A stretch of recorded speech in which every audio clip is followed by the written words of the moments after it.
सुने, समझे और जीवन में उतारे। श्री सतगुरु महाराज की जय। श्री सद्गुरु महाराज की जय।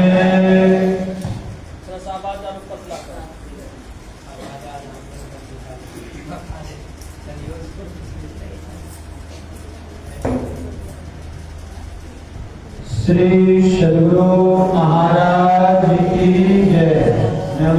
बढ़िया करो। श्री सद्गुरु महाराज की जय।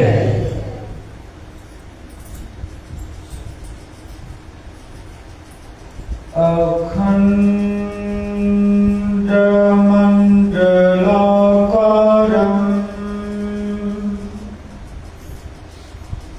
व्याप्तं येन चराचरम्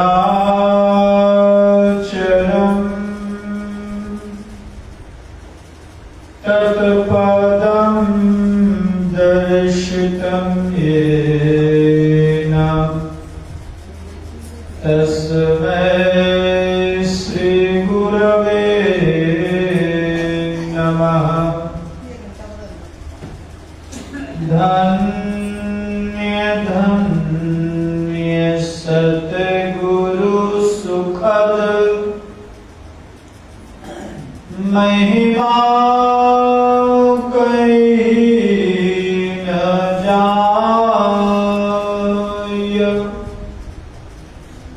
जो कछु कहूँ तुम्हारी कृपा मोते कछु न बसाय। जो कछु कहूँ तुम्हारी कृपा मोते कछु न वशाय। सर्वक्षण स्मरणीय अनंत श्री विभूषित परम आराध्य सद्गुरु महाराज के पावन श्री चरणों में कोटिशः नमन। मंचासीन पूज्याति पूज्य सभी महात्माओं के श्री चरणों में मेरा नमन। इस साधना शिविर में आए हुए साधक वृंद, साधिकाएं, धर्म प्रेमी सज्जनों, माताओं एवं बहनों, सबों को मेरा हार्दिक नमन है और निवेदन है कि एक बार बुलंद आवाज में जय ध्वनि करें। श्री सद्गुरु महाराज की जय। अभी आप लोगों ने उत्तर गीता के पाठ में सुना, मुहूर्तमपि योगच्छेन। कितना बार? मुहूर्त भर। कहां पर? नसाग्र में। विचार करिए, क्या हम नसाग्र में अपने वृत्ति को समेट सकते हैं? ऋषि कह रहे हैं 100 जन्मों का किया हुआ पाप भी नष्ट हो जाएगा। कब? जब नसाग्र में अपने मन को टिकाएंगे। नसाग्र किसको कहते हैं? ज्यादातर लोग यही समझते होंगे कि नाक का अगला सिरा को नसाग्र कहते हैं, ये ना? कितना लोग समझते हैं? आप बताइए कितना साहब। नसाग्र का तात्पर्य है कि सभी दिशाओं को छोड़कर देखना, ये नसाग्र है। यानी अपने मन को शून्य में स्थिर करना, ये नसाग्र है। इसलिए हमारे आराध्य ने कहा, सुखमनिया में मोरी नजर लागी, अगल बगल कहूं दृष्टि न डोले। सन्मुख बिंदु पकड़ना। गीता में भगवान श्री कृष्ण ने कहा सभी दिशाओं को छोड़कर ध्यान करना चाहिए। इसको बोलते हैं नसाग्र ध्यान। इससे आगे गुरु आज्ञा नहीं है खोलकर बताने का। लेकिन नसाग्र ध्यान में मन किनका लगेगा, वृत्ति किनकी स्थिर होगी। इसके लिए महापुरुषों ने, हमारे गुरुदेव ने बताया कि सबसे पहले हम साधकों को जप करना पड़ेगा। जप में मन लगे, ध्यान में मन लगे। उसके लिए भी संक्षिप्त में बातें बताऊंगा क्योंकि आगे की बात करनी है। जो साधक साधना में आगे बढ़ना चाहते हैं उनको आहार और विहार पर नियंत्रण रखना पड़ेगा। यानी भोजन में सात्विक आहार, ईमानदारी की कमाई का आहार, पवित्र भाव से बनाया हुआ आहार, मंत्र का जाप करते हुए यदि भोजन बनाया जाए तो वो पवित्र आहार माना जाता है। लेकिन साथ ही साथ पवित्र आहार है और कंठ तक ठूस ठूस करके भोजन करेंगे तो वो पवित्र आहार भी तमोगुण का प्रभाव या रजोगुण का प्रभाव देगा। कभी आप लोगों ने अनुभव किया होगा, बहुत ज्यादा भोजन कर लिए, पता चला कुछ दिन आलस से बहुत आ रहा है, गुनाह बहुत आ रहा है, भजन थोड़ा भी नहीं हो पा रहा। होता नहीं होता। इसलिए वेद में आया आहार शुद्धि शत्रु शुद्धि, शत्रु शुद्धि ध्रुवाश्रति। जिसका आहार शुद्ध है उसका विचार शुद्ध होगा, जिसका विचार शुद्ध है उसका व्यवहार शुद्ध होगा, जिसका व्यवहार निर्मल है उन्हीं के द्वारा प्रभु चिंतन होगा, उन्हीं के द्वारा मंत्र में मन लगेगा। इसलिए जो साधना करके समस्त दुखों से अपने जीवन को मुक्त करना चाहते हैं, अपने मन को नसाग्र में टिकाना चाहते हैं, उनके लिए, उन साधक साधिकाओं के लिए सबसे बड़ा सलाह यही है कि संयमित आहार ग्रहण करें, पवित्रता की कमाई का आहार ग्रहण करें। पहली बात। और दूसरी बात विहार। विहार का तात्पर्य सोना जागना। यदि सोना जागना नियंत्रित नहीं है, अब ब्रह्म मुहूर्त वेला में उठने की बात हो जाए, उठ तो जाएंगे घंटी के बल पर, लेकिन दिमागी घंटा बजते रहेगा। समझ रहे हैं ना? आलस जाएगा, नींद आएगी, जमाई आएगी। ब्रह्म मुहूर्त वेला में जहां सात्विकता का उदय होना चाहिए वहां रजोगुण से या तमोगुण से आपका जीवन प्रभावित होगा। थोड़ा भी जब ध्यान में मन नहीं रखेगा। इसलिए ऋषियों ने कहा सोने और जागने का समय निर्धारित होना चाहिए। कई बार हम लोग देखते हैं रात वाला कार्यक्रम हम लोगों का हो जाता है। हमारे यहाँ क्षेत्र में तो नहीं होता रात में सत्संग, खाली स्तुति प्रार्थना हुआ, समाप्त, भोजन पानी हो गया। इस क्षेत्र में रात वाला भी सत्संग होता, देर रात तक 9:30 तक हो गया, खाते पीते 11 बज गया, तो पता चलता है कि भोर में जगने की आदत है, बैठ तो जाते, लेकिन जो भजन होना चाहिए वो नहीं हो पाता है।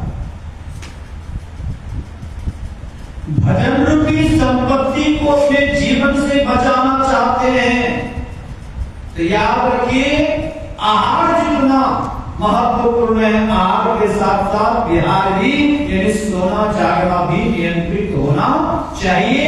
जिनके सोने जागने में नियंत्रण नहीं है वो भजन नहीं कर सकता। साथ ही साथ एक पवित्र आसनी होनी चाहिए और वो पवित्र एक एक साधकों के लिए, साधिकाओं के लिए। ये नहीं कि पर माँ भी, पिताजी भी, दादा, काकी, चाची, पोसी सब बैठ गए, भजन नहीं होगा। क्योंकि सब व्यक्तियों का जो नैसर्गिक गुण दिव्य आभा शक्ति होती है वो अलग अलग होती है। इसीलिए साधकों के लिए, साधिकाओं के लिए अपनी पर्सनल आसनी होनी चाहिए और उस आसनी पर बैठकर कभी खा लिए ऐसा मत करिएगा। कोई साधु आगे बैठने दे दिए, सुने, सिर्फ आपके ध्यान सत्संग के लिए आसनी होनी चाहिए, वो भी विशुद्ध का कुचाला का आसनी। आज की भाषा में कहूंगा कि कंबल की आसनी सबसे शुद्ध मानी जाए। रही बात शरीर को सीधा करके किसी भी आसन से, जो तुम्हारे गुरु महाराज बताए कि बायां पैर को नीचे, दायां पैर को ऊपर, बायां हाथ को नीचे, दायां हाथ को ऊपर, इस स्थिति में बैठेंगे तो आपके जीवन में शत्रुओं का प्रभाव होता है। अब कहेंगे कैसे? जब भी इस तरह से बैठेंगे आप देखेंगे अपना शरीर स्वतः सीधा हो जाता, होता नहीं होता? इस तरह से नहीं, इस तरह से नहीं, सिर्फ बिल्कुल यहां गोद में लेकर के बैठे। जब इस तरह से बैठेंगे तो स्वाभाविक रूप से ये मेरुदंड सीधा हो जाएगा, शरीर सीधा होगा और शरीर सीधा होगा तो जो मूलाधार चक्र से जो शक्ति ऊपर की ओर उठती है, ऊर्जा ऊपर की ओर उठती है, उसको ऊपर की ओर उठने में सहायक सिद्ध होता है। यहां से कितना चक्र नीचे? 5 चक्र है, मूलाधार, स्वादिष्ठान, मणिपूरक और अनाहत, ये 5 चक्र है। पांचों चक्रों के आश्रित मेरुदंड के सहारे सुषुम्ना नाड़ी का प्रभाव होता है और उसका अवलंब किसके सहारे से? मेरुदंड के सहारे से। इसलिए साधकों को बताया जाता है कि जब भी साधना करने के लिए बैठे तो शरीर को सीधा करके बैठे, धड़ गर्दन सीधा होना चाहिए। गीता के 6वें अध्याय में भी लिखा गया है। और गुरु महाराज की वाणी को पढ़ेंगे सत्संग योग के 4थे भाग में, तब गुरु महाराज पूरा स्पष्ट एक एक बात खोल कर रख दी है। साधना की एक एक बात रखे हुए हैं, बस यही समझ लीजिए। लेकिन होता क्या है, साधना के बातों में लोगों का मन नहीं होता। वो हास्य प्रसंग हो, ये वो हो, तब ज्यादा अच्छा लगता है।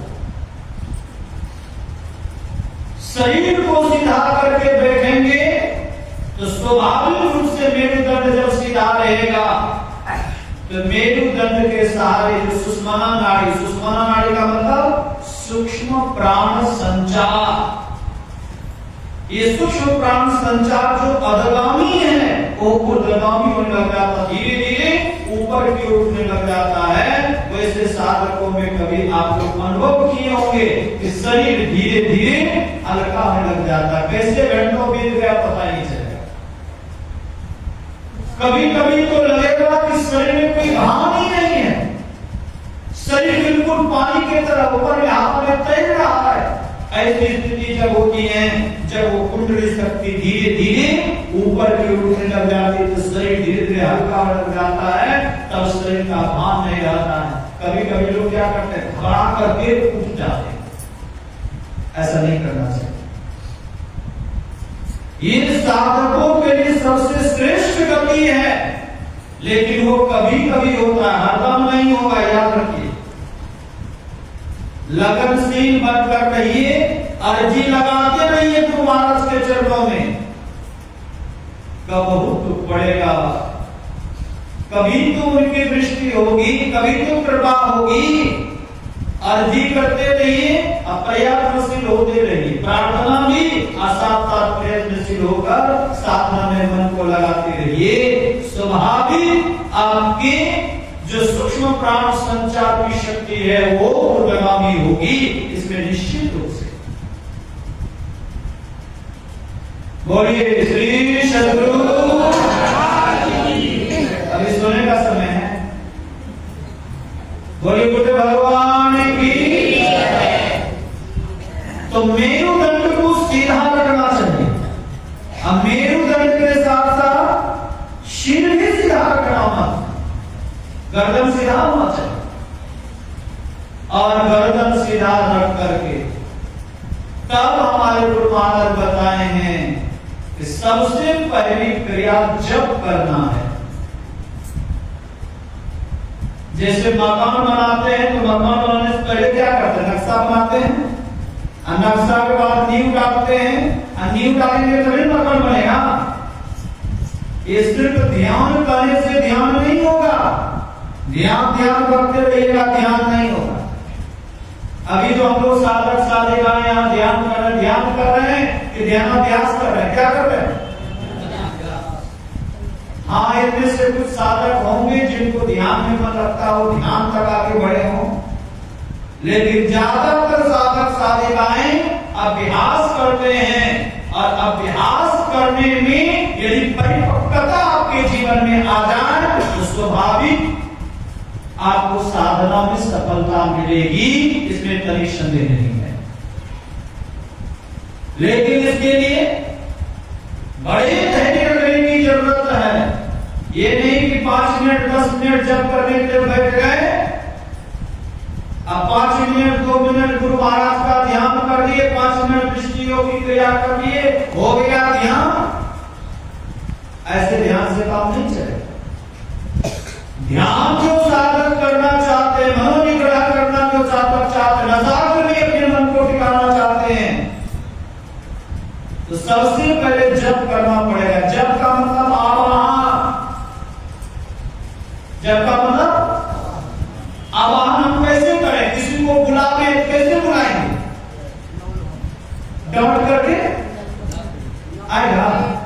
कोई बच्चा जा रहा है, ये काम करने से पड़ेगा, अब उसी बच्चा को बड़े प्यार से बाबू जरा थोड़ा सा काम आओगे, प्यार से समझाएंगे, प्यार से बुलाएंगे, आ जाएगा, काम भी कर देगा। तो जब कहा क्या है? आवाहन। हमारा मन 84% नाम में फंसा है। अब कोई व्यक्ति पानी में डूबा है तो पानी से निकलने के किसका सहारा लेगा? जोर से बोलिए। और जो दूध में डूबा है, तो जो दूध में डूबा है दूध का सहारा लेगा। और जो दूध पानी दोनों के सरोवर में डूबा है वो दोनों का सहारा। ये संसार नाम रूपात्मक जगत है, और नाम रूपात्मक जगत में हमारा मन फंसा है, तो नाम रूपात्मक जगत से निकलने के लिए नाम रूप का सहारा लेना पड़ेगा। तो सबसे ज्यादा नाम में मन फंसा है, तो सबसे पहले नाम का सहारा ही, मंत्र का सहारा लीजिए। मंत्र के सहारा में इन मंत्र का जप करिए। नाम में फंसे हैं तो नाम से निकलने के लिए नाम का सहारा लीजिए। अस्तूर जगत में फंसे हैं तो अस्तूर नाम का सहारा लीजिए, और उसमें भी एक नाम। कितना नाम? एक नाम जो गुरु बता दे। ये नहीं कभी कभी राम राम, कभी कभी कृष्ण कृष्ण, कभी वाहेगुरु, कभी हे गुरु, तो कभी कुछ तो कभी कुछ, ये नहीं। जो गुरु मंत्र बता दे उस मंत्र को विश्वास पूर्वक जपिए। विश्वास पूर्वक। बहुत लोग कहते हैं क्या कहें बाबा, जब करते हैं जब में मन ही नहीं लगता, तो कहीं तो मन लगता होगा, लगता ही लगता है। जब में नहीं लगता है तो बेटा में लगता होगा, बेटी में लगता होगा, संपत्ति में लगता होगा, कहीं तो मन लगता होगा। कभी साहब बैठ देते अड्डा, एक राजा चले गए, कभी साहब प्रणाम किए, आप कुछ उपदेश करिए। तो कबीर साहब उठे और धान का जो बिच्चर होता है वो बिच्चर एक मुट्ठी उखाड़ लिए और उखाड़ करके दूसरे क्यारी में जाकर लगा, फिर बैठ गए। कुछ देर के बाद बोले कि गुरुदेव मैं आपसे उपदेश लेने के लिए आया हूं, कुछ उपदेश करिए। तो कबीर साहब फिर उठे, एक मुट्ठी बिच्चर उखाड़े, दूसरे क्यारी में लगा दिए। एवं प्रकार से 4 बार बोले, और चारों बार कबीर साहब ने वही काम किया। 5वां बार जैसे ही राजा ने कहा कुछ उपदेश लेने के लिए आया हूं, तो कबीर साहब ने कहा अभी तक तो मैं उपदेश ही कर रहा था। कहा बाबा एक शब्द भी नहीं बोले हैं, उपदेश कैसे हुआ? जब जब मैंने आपसे कहा तब तब एक मुट्ठी बिच्छा उखाड़ करके क्या दूसरे के आगे लगा देते। का यही उपदेश है।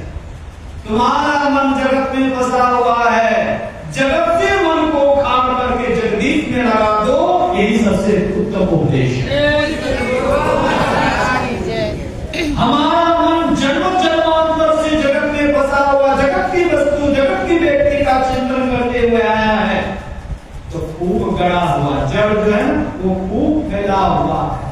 अब फैले हुए जड़ को निकालना चाहते हैं तो मैंने कल भी कहा था कि विलय होना चाहिए जप करने में, आतुरता होनी चाहिए।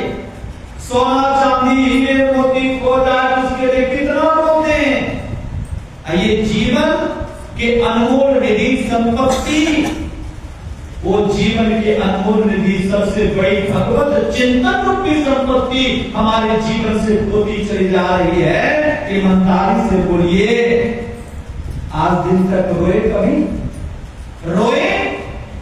जिस दिन कर्मवाई के तरह आपके अंदर विरह हो जाएगा, उस दिन भगवान दूर नहीं है। यहाँ तो 5 मिनट बैठते हैं, आप बैठे बैठे जब ध्यान क्या सब कुछ कर लेते। यहाँ तक कि बिजनेस व्यापार का हिसाब किताब सब भीतर में बैठ जाती है। ध्यान करने से सब लोग समझ रहा, ध्यान करने से बैठे हैं। अब वहाँ ध्यान क्या होगा? ध्यान होगा। वहाँ पनियोटी चल रही है, वहाँ बिजनेस व्यापार चल रहा है, वहाँ सूद ब्याज हो रहा है, किनसे कर्जा लेना है, किनको कर्जा देना है, तमाम बातें भीतर में बैठकर जोड़ रहे हैं। भजन होगा। अब भजन 2-4 मिनट 5 मिनट जब किए, जब में मन नहीं लगा तो कहते बाबा हमसे ये कम होगा। जो कायर बन करके रहेगा कभी जीवन में नहीं होगा भजन, याद रख लीजिए। कायर बहाना मत बनाइए, हमको ये काम से छुट्टी नहीं है, हम भजन में, मेरा मन भजन में लगता ही नहीं है, लगता नहीं, आपने लगाने का प्रयास ही नहीं किया, क्यों लगेगा? चींटी को देखा ना आपने? चींटी क्या करती है? वो अपने चारा को अपने घर तक पहुंचाने के लिए ऊंचे से ऊंचे जगह पर जाता है, रुका रुका करके ले जाता है। एक बार गिर गया, 2 बार गिर गया, 3 बार गिर गया, फिर भी प्रयत्न नहीं छोड़ता। बार-बार प्रयास करते करते वो चींटी अपने चारा को अपने घर तक पहुंचा देता है। ठीक उसी तरह जिस साधक के अंदर ऐसी भावनाएं होगी कि हमें जीवन में साधना में कुछ तरक्की करनी है, वो पीछे मुड़कर नहीं देखेगा कि हमसे नहीं होगा, बल्कि ये संकल्प के साथ कीजिए हमसे होगा क्यों नहीं, ये संकल्प आपके अंदर होना चाहिए। और जिस दिन जिस साधक के अंदर ये संकल्प की शक्ति हो जाएगी, मुझे भगवत कृपा पात्र बनना, इसी जीवन में पात्र बनना है। या तो पहले बाबा जी लोग पढ़ा देते हैं जीवन में नहीं होगा तो अगला दिन अंतकरण में तो ढीला हो गया, होता नहीं होता। अच्छा इस जन्म में होगा तो अगला जन्म में होगा, अगला जन्म में होगा तो उसके अगला जन्म में होगा। प्रयास तो ये करिए किसी जीवन में हमको कुछ करना, अगला जन्म का हम क्यों सोचेंगे? क्यों अगला जन्म का सोचेंगे?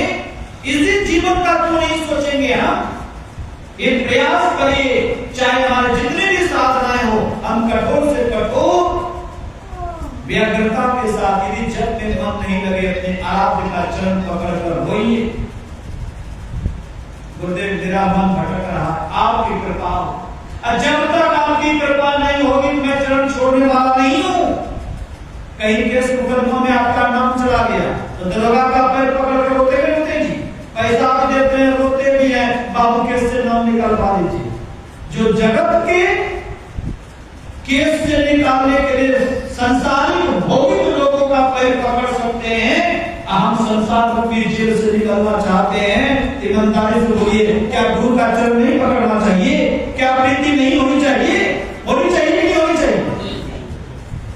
आपके अंदर जिस दिन विरह हो जाएगा, कर्माबाई के पिता भगवान श्री कृष्ण के भक्त थे और 80 वर्षों से बाल गोपाल रूप का भजन करते हुए आए थे, पूजा अर्चन वंदन करते आए थे। कर्माबाई का जन्म हुआ था कुछ दिन दिनों के बाद उनकी मां मर गई थी, तो लालन पालन किसने किया?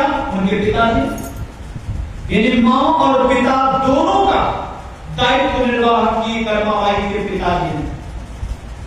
कर्माबाई सयानी हो गई थी, विवाह करने योग्य हो गई थी, तो कर्माबाई के पिताजी के मन में ये चिंता हो रही थी अभी बेटी का विवाह कैसे होगा, तो कहीं ना कहीं रिश्तेदार के यहां जाते।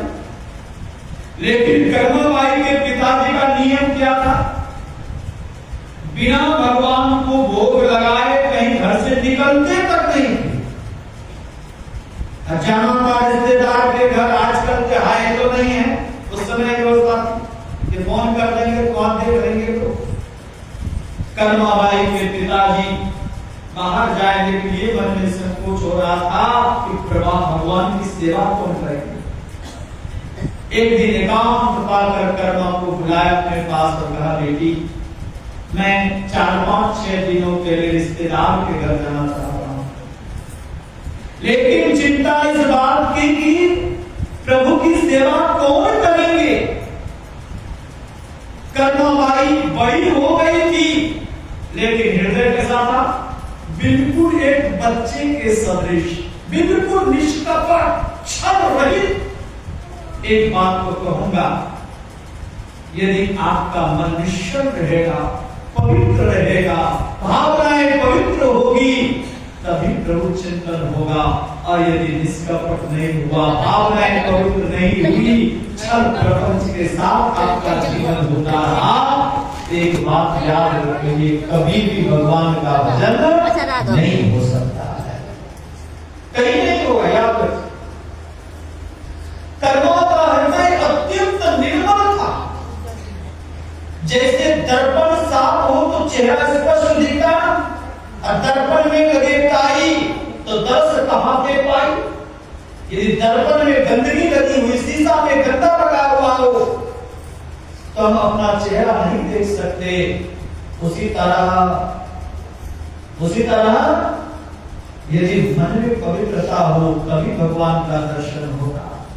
यहाँ सत्संग भर कुछ और, घर गए कुछ और, चल रहे कुछ और, तब भजन नहीं हो। रोज गाते निष्कपट हो और दीन हो, गाते नहीं गाते हैं। सबसे पहली बात गुरुदेव ने क्या कहा? निष्कपट। और दूसरा क्या? दीन। दीन मतलब गरीब।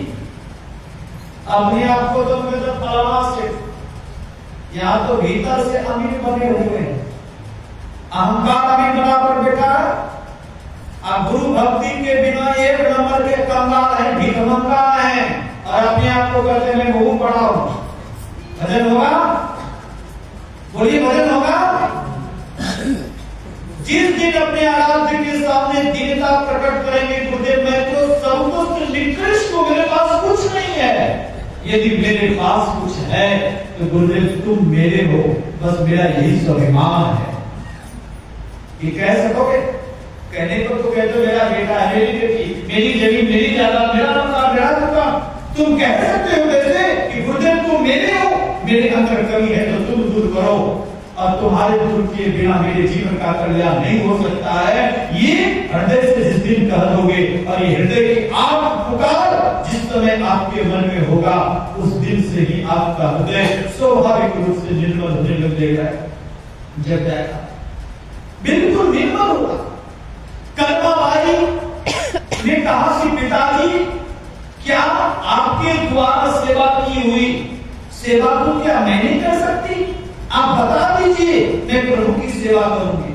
कर्माबाई के पिता ने कहा, बेटी ब्रह्म मुहूर्त वेला में जगना, और ब्रह्म मुहूर्त वेला में जग करके स्नान करके, पहले तो झाड़ू वाड़ू कर लेना, साफ करना, स्नान करके मंदिर को धोना, भगवान को स्नान करवाना, नए कपड़े बदलना, श्रृंगार करना, और भोजन बना करके भगवान को भोग लगा देना, तुलसी जल रख देना, ग्लास जल रख देना, और पट लगा। जब भगवान भोग लगाए तब वही प्रसाद तुम ग्रहण कर देना।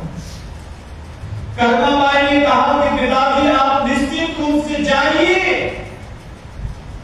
जैसा आपने कहा है, थोड़ी भी शिकायत का मौका नहीं दे सकती मैं। आप जैसा आपने कहा वैसा मैं सेवा रोज करूंगी। तो कर्मा बाई के पिताजी जाते जाते कहा, बेटी याद रखना सेवा में कोई कमी नहीं होनी चाहिए। 80 वर्षों में मैंने कभी भी प्रभु की सेवा छोड़ी नहीं है। कर्मा बाई के पिताजी तो चले गए। कर्मा बाई तो जिस दिन गए तो उस दिन तो स्वयं उनके पिताजी सेवा करके गए थे। दूसरे दिन ब्रह्म मुहूर्त वेला में जगी, झाड़ू बहारू की, स्नान की, मंदिर धोई, भगवान को स्नान करवाया, कपड़े बदले, श्रृंगार किया। शनिवार का दिन था। शनिवार के दिन में क्या बनती है? खिचड़ी बनाई। खिचड़ी में दही भी डाला अलग से कटोरी में। मरवाड़ी समाज में देखेंगे जब भी भोजन बनेगा तो कई तरह का, चलो थोड़ा थोड़ा ही खाएंगे लेकिन कई कटोरियां होती हैं, खूब सजा। कर्मा बाई ने कई तरह के व्यंजन बनाए। घी में, खिचड़ी में घी डाला, तुलसी दल रखा, एक गिलास जल रखा, प्यार से थाली में ढक कर लेकर गए। आज तो लोगों को भोजन परसने का भी बहुत लोगों को ढंग नहीं है। याद रखिए, भोजन जब भी पास आ जाता है किसी को जाइए तो वो लोग कहते हैं तावा उठेगा, हाथ से रोटी लेकर चले गए। ये बिल्कुल गलत तरीका है। प्लेट में या थाली में लेके जाना चाहिए। थोड़ा दूर हो तो ढक करके जाना चाहिए। हो सकता है कि आप थोड़ा कुछ पड़ जाए, ढक करके जाना चाहिए। लोग ऐसे जाते हैं, कल छू लेंगे, कल छू लेंगे। कई लोग तो देखता हूँ उसमें प्रेशर कुकर में डाल है तो पूरा प्रेशर कुकर लेकर जाएंगे। ये सब तरीका गलत तरीका है, उधर नहीं जाना। बोले बोले भगवान की कर्मा बाई ने भगवान के लिए जो भोग की सामग्री लिया, बड़े पवित्र भाव से ढक करके, पत्ता से ढक कर लेकर गए, भगवान के आगे भोग लगा दिया और कहा, प्रभु आज तो बाबा नहीं है, इसलिए मेरे ही हाथों का भोग आपको ग्रहण करना पड़ेगा। और ये प्रार्थना करते हुए रखा। कर्मा बाई के मन में ये नहीं था कि पत्थर की मूर्त है। कर्मा बाई के मन में एक ही भाव था कि हमारे सामने प्रभु हैं। बस ये समझिए। आज ईमानदारी बोलते लोग क्या कहते हैं? फोटो को प्रणाम करो। हम अपने आराध्य को फोटो समझेंगे तो उनकी कृपा होगी। ये फोटो नहीं है, ये तो हमारे आराध्य साक्षात बैठे हैं। इनकी कृपा छत्र छाया में हम लोग बैठे हैं। ये आपके अंदर भाव होना चाहिए कि हमारे गया है, ये मन में भाव जगेगा।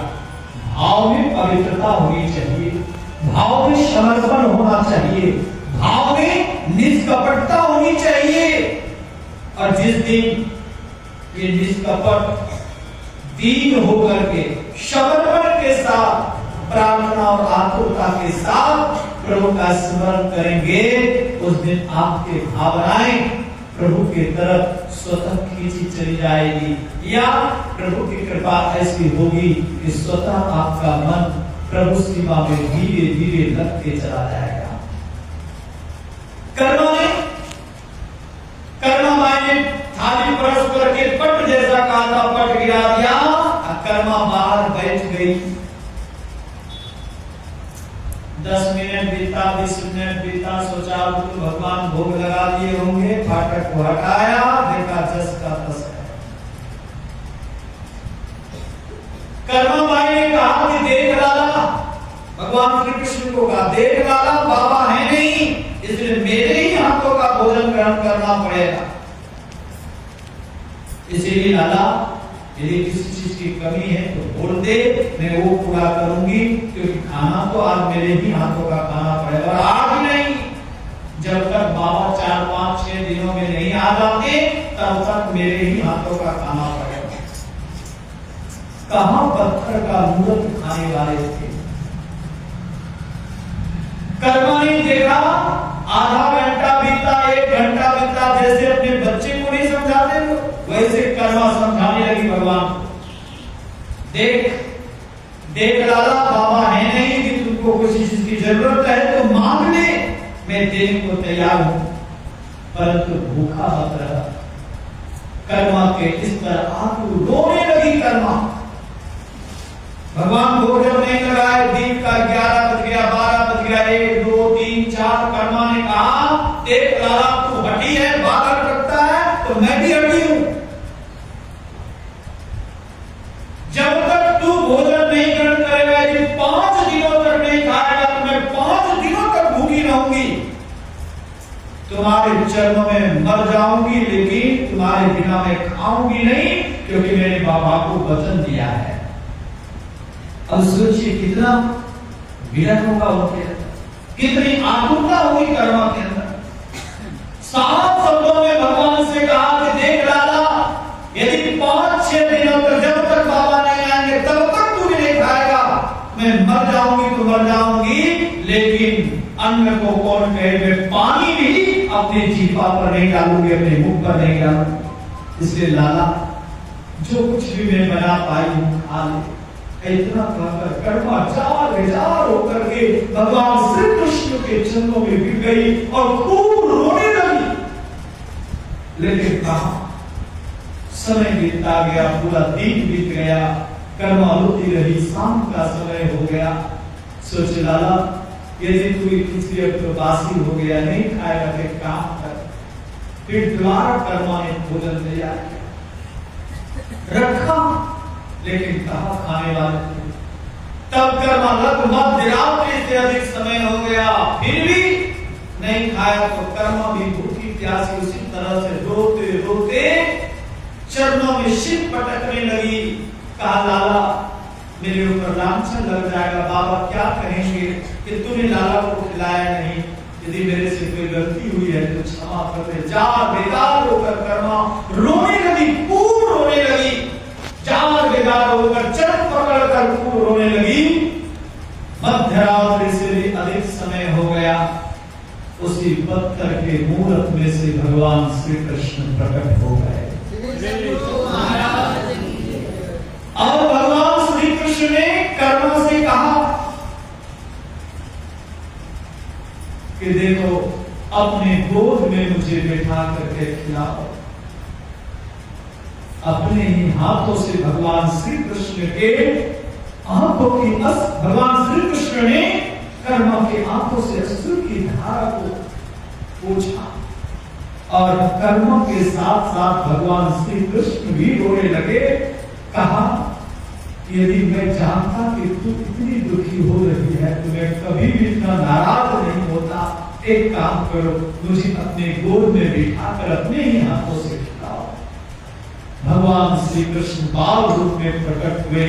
कर्मा ने अपने गोद में भगवान को बिठाया और कहा लाला, एक तो खाना तो खाया ही, लेकिन मुझे खूब रुलाया और अपने भी भूखा रहा, मुझे भी भूखा रखा। यदि मेरे ही गोद में बैठकर तुम्हें खाना था तो पहले बता था, खूब डांट लगाई, खूब फटकार लगाया। किसने? कर्मा ने खूब डांट, जैसे अपने बच्चों को डांटते हैं वैसे ही डांटा कर्मा ने। और तब कहा देख लाला, तू मेरे ऊपर प्रसन्न हो गया, मेरी बात मान लिया, इससे बढ़कर मुझे खुशी है, इससे बढ़कर और कोई खुशी नहीं हो सकती। एक काम कर बैठ लाला, कहा तुझे तो पहले खिचड़ी खानी है, तो जो खिचड़ी बना करके थे पूरा खिचड़ी खा गए, भगवान पूरी खिचड़ी खा गए। और जो दोबारा भोजन तैयार किए थे वो भी आधा से अधिक निकल गए थे। कहा देख लाला, स्वाद की मतलब, यदि तू भूखा है तो मैं भी तो भूखी हूं, सुबह से कुछ खा नहीं हूं, और तू तो पूरा थाली खिचड़ी चट कर गया, तेरे लिए छोड़ा तक भी नहीं। जो दोबारा भोजन तैयार किए इसको खा रही हो, अरे मेरे भी तो कुछ छोड़ो। तब भगवान ने अपने ही हाथों से कर्मा के मुख में एक ग्रास दिया।